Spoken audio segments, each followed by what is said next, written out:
Hi everyone, welcome back to my channel, and today I'm going to be doing the mixed girl tag. Make sure you guys subscribe to my channel. I would really appreciate it. And let's get right into the video.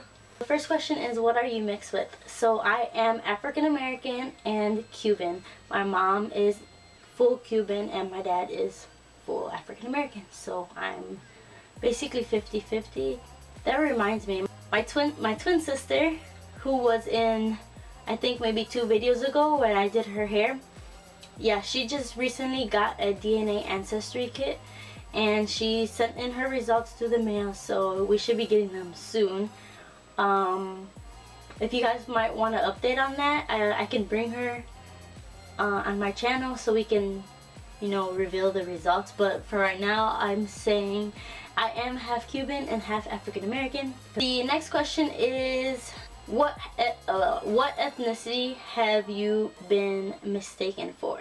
So I've always been considered just black. I mean, which is a mistake because I'm not only black. I think people mostly just think that I'm African American because obviously my appearance. I have dark skin, but until I start talking, they're like, okay, maybe she's not only black. So some people think that I have some sort of accent, but I don't hear my accent. If you guys think I have an accent, comment down below and let me know. But anyways, I've also got mistaken for Dominican, and that's mainly it. The next question is your hair curly or straight? My hair is curly. I have on a wig right now. I made this wig out of my the hair that I got from my sewing, so if you haven't seen my sewing video, go ahead and watch that. The next question is, was coming from different backgrounds challenging growing up? I would say it was some sort of a challenge, just because you kind of don't fit in with one certain type of group.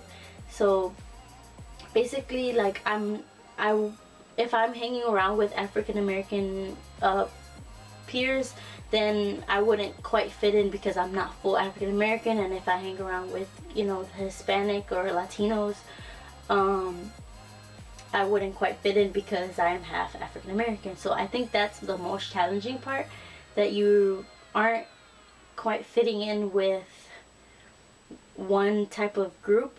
But I think now it's evolving a lot more because more and more people are having biracial relationships, and then basically ending up with biracial children. So I think that is evolving a lot more. So maybe they might have their own group one day, I don't know. So that's what I think.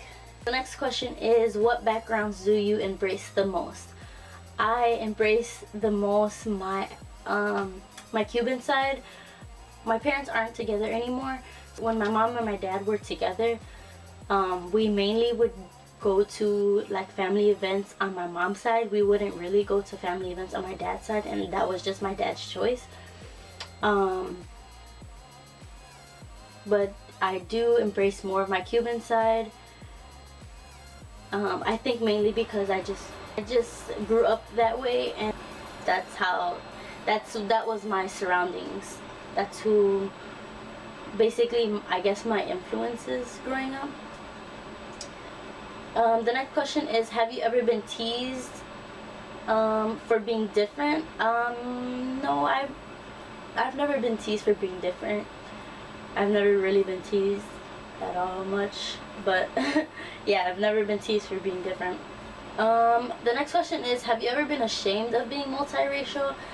No, I've never been ashamed of being multiracial or biracial, because I mean, there's not really anything to be ashamed of. I think more it should be something that you're proud of if you are ashamed of it. Anybody out there, if you are ashamed of it, I think it's something that you should be more proud of, because there's 2 different cultures that you can experience and learn about. Oh, so I kind of touched on the next question. So the next question was, do you think there's any benefits to being biracial or multiracial?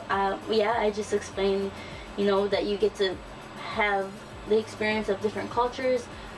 and just kind of be more educated than maybe a person with who's one race will know about. I don't know what it's just you get more knowledge knowing about two things than knowing about one thing, if that makes sense. Got it good. Okay, good.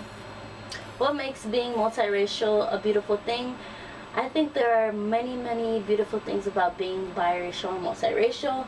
It's a beautiful thing because you never really know what's going to what the outcome is going to be. So like if you were a Caucasian male and a Caucasian woman have a baby, then you know they're both gonna be like, okay, blonde hair, brown eyes, blonde hair, brown eyes, then most likely that child will have blonde hair, brown eyes. I hope you guys understand what I'm saying. It's like a beautiful thing because there's variety of things that can be the outcome instead of one thing that is very similar. I hope that made sense. Last question that I have is there any advice that I can give someone to that is struggling with being biracial or multiracial? I would say explore all the races and nationalities that you are, learn about them, embrace them, just have fun with what you are, and just be proud of it, because a lot of people aren't what you are. So I mean, you'll be lucky to find someone who's very similar to you, especially if you're multiracial. Like it's very hard to find someone who has all the races that you have, and it's just a unique thing to have. So I say embrace it. I hope you guys enjoyed this video. Make sure you give it a thumbs up. I'll see you guys in the next video. Bye.